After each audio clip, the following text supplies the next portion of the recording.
Amém, amém. Glória a Deus por mais um dia. Pela graça e pela misericórdia do nosso Senhor, chegamos até aqui. E se é a primeira vez que você está vendo um vídeo nosso, aqui nós estamos no desafio da leitura da Bíblia por completo. Nós começamos esse desafio a partir do Novo Testamento. Já concluímos a leitura do Evangelho de Mateus e nós estamos agora lendo o Evangelho de Marcos. E hoje nós vamos ler o capítulo 9. Amém? Outra coisa, talvez você já conheça o texto que eu vou ler, mas palavras talvez diferentes, frases. Então a versão que eu estou lendo é a versão NVI. E aí, se você quiser adquirir uma Bíblia como essa minha aqui, que eu já mostrei nos outros vídeos, versão NVI, slim, fininha, né? Fácil de carregar, de transportar, tem o link na descrição. Amém? Vamos à nossa leitura então, capítulo 9 do Evangelho de Marcos. E lhes disse: garanto que alguns dos que aqui estão de modo nenhum experimentarão a morte, antes de verem o reino de Deus vindo com poder. 6 dias depois, Jesus tomou consigo Pedro, Tiago e João, e os levou a um alto monte, onde ficaram a sós. E ali ele foi transfigurado diante deles. Suas roupas se tornaram brancas, de um branco resplandecente, como nenhum lavandeiro no mundo seria capaz de branqueá-las. E apareceram diante deles Elias e Moisés, os quais conversavam com Jesus.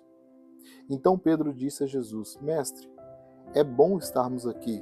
Façamos 3 tendas, uma para ti, uma para Moisés e uma para Elias. Ele não sabia o que dizer, pois estavam apavorados. A seguir apareceu uma nuvem e os envolveu, e dela saiu uma voz que disse: Este é o meu filho amado, ouçam-no. Repentinamente, quando olharam ao redor, não viram mais ninguém a não ser Jesus.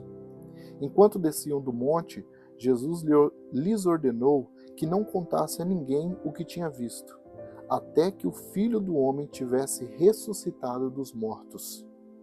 Eles guardaram o assunto apenas entre si, discutindo o que significaria ressuscitar dos mortos.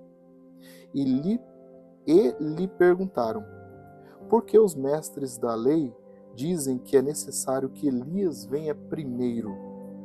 Jesus respondeu: de fato, Elias vem primeiro e restaurará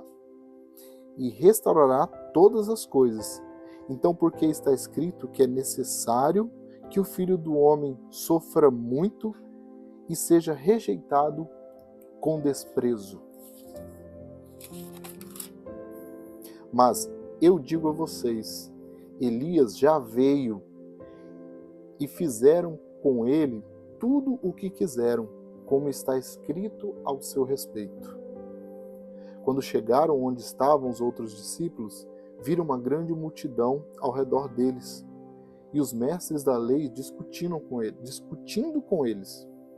Logo que todo o povo viu Jesus, ficou muito surpreso, que correu para saudá-lo. Perguntou Jesus: o que vocês estão discutindo? O homem no meio da multidão respondeu: Mestre, eu te trouxe o meu filho, que está com um espírito que o impede de falar. Onde quer que o apanhe, joga-o no chão. Ele espuma pela boca, range os dentes e fica rígido. Pede aos teus discípulos que expulsem o espírito, pedi aos teus discípulos que expulsassem o espírito, mas eles não conseguiram. Respondeu Jesus: ó geração incrédula, até quando estarei com vocês? Até quando terei que suportá-los? Tragam-me o menino. Então eles o trouxeram. Quando o espírito viu Jesus, imediatamente causou uma convulsão no menino, Este caiu no chão e começou a rolar, espumando pela boca. Jesus perguntou ao pai do menino: há quanto tempo ele está assim? Desde a infância, respondeu ele. Muitas vezes esse espírito tem-o lançado no fogo e na água para matá-lo. Mas se podes fazer alguma coisa, tem compaixão de nós e ajuda-nos. Se podes, disse Jesus, tudo é possível àquele que crê. Imediatamente o pai do menino exclamou: creio, ajuda-me a vencer a minha incredulidade. Quando Jesus viu que uma multidão estava se ajuntando, repreendeu o espírito imundo, dizendo: espírito mudo e surdo, eu ordeno que o deixe e nunca mais entre nele. O espírito gritou, agitou violentamente e saiu. O menino ficou como morto, ao ponto de muitos dizerem: ele morreu. Mas Jesus tomou pela mão e o levantou, e ele ficou de pé. Depois de Jesus ter entrado em casa, seus discípulos lhe perguntaram em particular: por que não conseguimos expulsá-lo? Ele respondeu: uma espécie só sai pela oração e pelo jejum. Eles saíram daquele lugar e atravessaram a Galiléia. Jesus não queria que ninguém soubesse onde ele estava, porque estava ensinando os seus discípulos e lhes dizia: o Filho do Homem está para ser entregue nas mãos dos homens. Eles o matarão e 3 dias depois ele ressuscitará. Mas eles não entendiam o que ele queria dizer e tinham receio de perguntar-lhe. Chegando em Cafarnaum, quando ele estava em casa, perguntou-lhes: o que vocês estão discutindo no caminho? Mas eles guardaram silêncio, porque no caminho haviam discutido sobre quem era o maior. Assentando-se, Jesus chamou os 12 e disse: se alguém quiser ser o primeiro, será o último e servo de todos.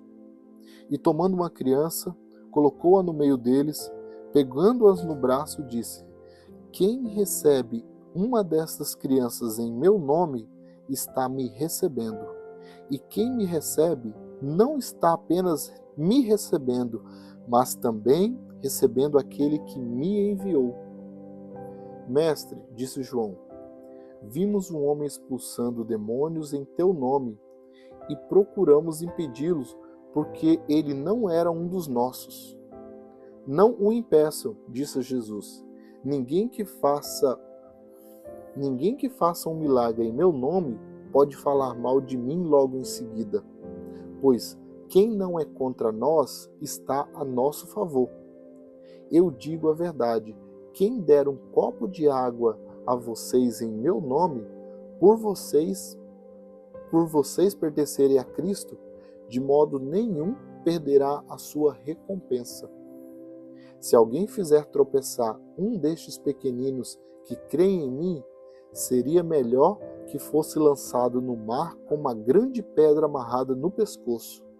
Se a sua mão fizer tropeçar, corte-a. É melhor entrar na vida mutilado do que tendo as 2 mãos, e ir para o inferno, onde o fogo nunca se apaga, onde o seu verme não morre e o fogo não se apaga. E se o seu pé o fizer tropeçar, corte-o. É melhor entrar na vida aleijado do que tendo os 2 pés e ser lançado no inferno, onde o seu verme não morre e o fogo não se apaga. E se o seu olho fizer tropeçar, arranque-o.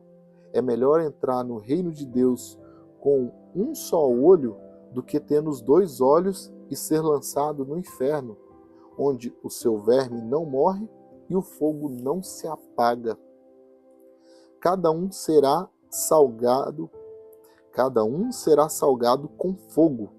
O sal é bom, mas se deixar de ser salgado, como restaurará o sabor? Tenham sal em vocês mesmos e vivam em paz uns com os outros.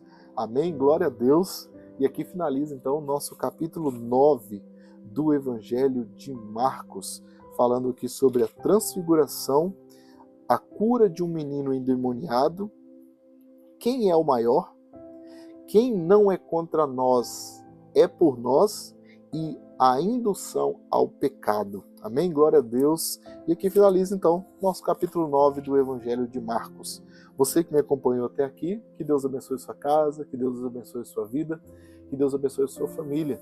E que, se Ele nos permitir, que amanhã estejamos juntos com a leitura de mais um capítulo do Evangelho de Marcos. Amém? Um forte abraço e até mais.